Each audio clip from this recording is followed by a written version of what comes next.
हालात ये है कि भर्ती परीक्षाओं के नाम पर राज्य में 15 से ज्यादा युवाओं की जान तक चली गई। 15 नौजवान, उस मां के लाडले, उस बहन के भाई, इस सरकार की गलत व्यवस्था के कारण अपनी जान गंवा बैठे।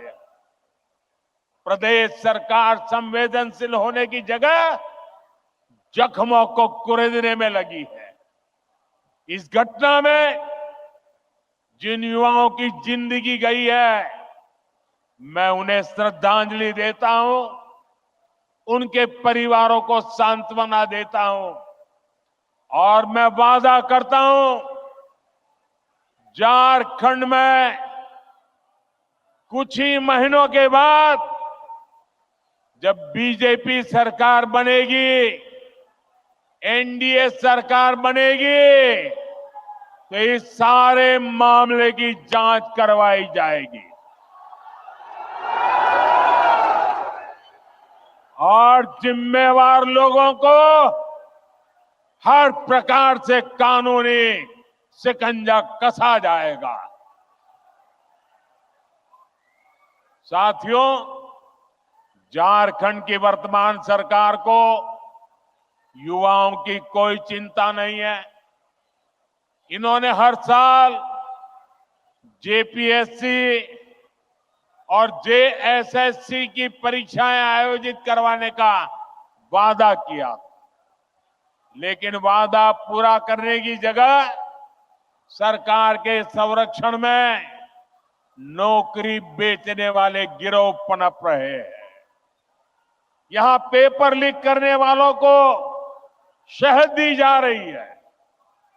हर परीक्षा गड़बड़ियों का शिकार है। युवाओं के भविष्य से खिलवाड़ करने वाली ऐसी राज्य सरकार को हमें झारखंड से हटाना ही होगा। यहां की सरकार आपसे सिर्फ झूठ बोल सकती है, झूठे वायदे कर सकती है। भाई और बहनों, गरीबों को झांसा देने के लिए इन्होंने पेट्रोल डीजल देने में की योजना भी चलाई थी। आप में से किसी को पेट्रोल डीजल मिल रहा है क्या? नहीं मिल रहा ना? क्योंकि ये वो योजना भी झूठा दिलासा था, उसे भी 2 महीने में बंद कर दिया गया। अब ये महिलाओं को पैसे देने के नाम पर गरीबों को भरमाने के लिए नए नए तिकड़म लगा रहे हैं।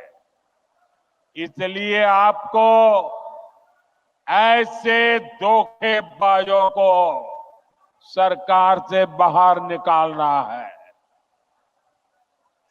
साथियों, वादे करना और उन्हें पूरा करना ये केवल बीजेपी ही करती है। एक और हमारी सरकार है। हमने चुनाव में गरीबों को 3 करोड़ और पक्के मकान देने का वादा किया था। पिछले महीने इस सरकार ने इसको मंजूरी भी दे दी है। हमने 70 साल से अधिक उम्र के हर बुजुर्ग को मुफ्त इलाज की गारंटी दी थी। कुछ ही दिन पहले सरकार ने उस फैसले पर भी मोहर लगा दी है। हम हर घर तक जल पहुंचा रहे हैं। हम लगातार छोटे किसानों को पीएम किसान सम्मान निधि दे रहे हैं। लेकिन भाइयों बहनों, आपको याद होगा, ढेर सारी घोषणाएं कांग्रेस पार्टी ने भी की थी। कांग्रेस ने पिछले लोकसभा चुनाव में युवाओं और महिलाओं को 1-1 लाख रुपए देने का वादा किया था। लेकिन जब महिलाएं ये पैसा मांगने कांग्रेस दफ्तर पर गई तो महिलाओं को अपमानित किया गया। जहां जहां कांग्रेस की सरकारें हैं, वहां वहां ऐसे ही झूठ की दुकान खोली जा रही है। साथियों, जेएमएम वाले भी जब जब कुछ देने की बात करें तो सावधान हो जाइए, क्योंकि जेएमएम को भी ये ट्रेनिंग कांग्रेस से ही मिली है। जब भी ये कुछ देने की बात करेंगे तो आपकी जेब पर डाका डालेंगे। मैया सम्मान योजना के नाम पर महिलाओं से 300 रुपए मांगे जा रहे हैं। अबुआ आवास के नाम पर 25,000 रुपए तक की वसूली हो रही है।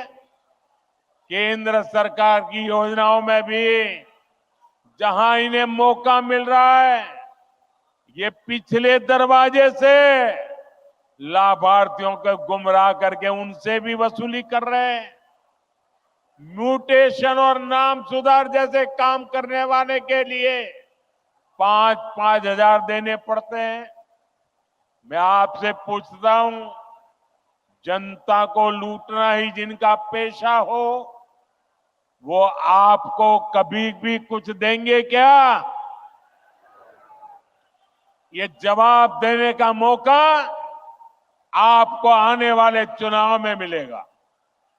साथियों, मुझे विश्वास है कि झारखंड की जनता